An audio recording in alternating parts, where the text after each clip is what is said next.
Hello everyone. I'm gonna speak about my FirstGen Identity, which I discovered a couple weeks ago through Jamima.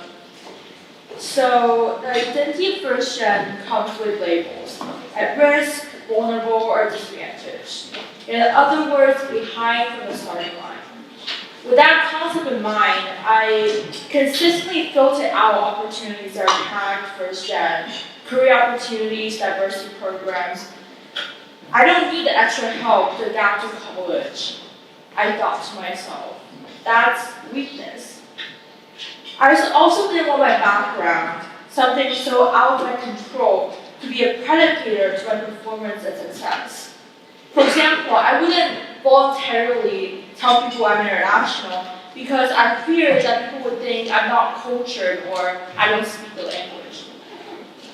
However, my story does read a bit different than most of my peers at Barnard or Columbia. I was born and raised in China and didn't move out until 14 where I pursued high school in Iowa, the middle of nowhere. My parents are both born in China, went to college in China, and even got their PhD and masters and became physicians in neurology. However, they never left foot of that educational system. Yes, both my parents got a 4-year degree and I started school in America before college, but there's still many gaps to fill. For example, I was never exposed to the concept of sorority or frats until my first year. That was back at UNC. I transferred. But my friend pointed it out across campus when a group of girls were marching across with their tight dress and colorful clothing and was like, those are the people in Greek life. My response was, are they from Greece? Also, during my first college course registration, I was only filling up my major requirements without understanding the spirit of exploration of a liberal arts education. When I was deciding my major, I didn't know what career was open to me or what I was even passionate about. During my sophomore year, I transferred to Barnard.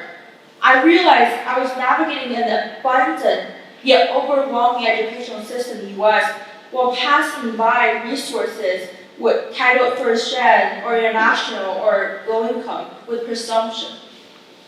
It wasn't until last month during the international student lunch hosted by Access Barnard that I stumbled upon the fact that, wait, I'm FirstGen?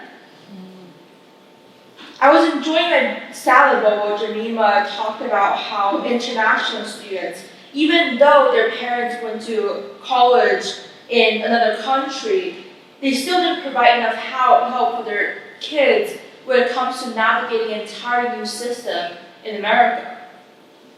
That's likely to be very different from their home country. At that moment, I was reminded why I decided to pursue an education in the United States, somewhere so culturally and systematically different from my home country, and also thousands of miles away from home. It was for freedom. I longed for the idea of self-determination while I was under the hierarchical and conforming dome of my old middle school in China. Although I escaped the strict regulations and short hair mandate where they made everyone cut their hair as short as a boy to avoid distraction, I realized new hurdles came on the way, where I had to govern my own education, make my own rules. My parents, with their shiny medical school degree, were at loss when I asked them, how should I prepare for my college application? Again, when I asked, what major could I choose? Again, when I asked, what internships do I apply for the next summer? Their answer was, just come back home, we miss you. I was like, no. So I stopped and I tried to figure everything by myself. I did pretty well. I was accepted to UNC and I transferred to Barnard. Now I'm doing pretty great. But that's not because I was all alone. I had mentors along the way. My first meeting at Barnard, Young Barnard, was with Rebecca Gallard, the Vice President of Marketing at General Inception. She introduced me to the world of venture capital, the intersection between science, technology, marketing, investment, which I'm still passionately immersed in till this day. One of my favorite professors I've ever met is Larry Jackson, the director of the core curriculum. His interactive, conversational style of teaching and application philosophy to contemporary issues forever shaped how I view the world. Many more inspirational figures came as I actively pushed myself out of the box that I put myself into in the first place. In the process, I also found communities with shared values and goals that propelled me to push forward even when I was doubting myself.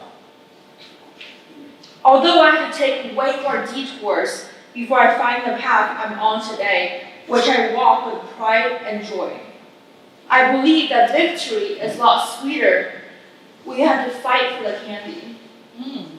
I did not have the experienced parents to prepare me, nor was I fully cultured. However, my college experience was intensified and made more exciting because of the unknown. I learned that pass on knowledge does not have to be linear. It is circular. I now bring new perspectives back to my parents and share my journey with other students, like I'm doing right now. Where we begin mattered so much little when I realized that the road never ends. It's a continuous journey. In retrospect, I look at FirstGen not as a label of deficit, but as a symbol for strength, resilience, and solidarity. It is also important to recognize that it's okay to ask for help. In fact, it's courageous to break into fields previously unknown and seek mentorship along the way. Together, let's build communities of empowerment around our unique FirstGen identity. Thank you so much.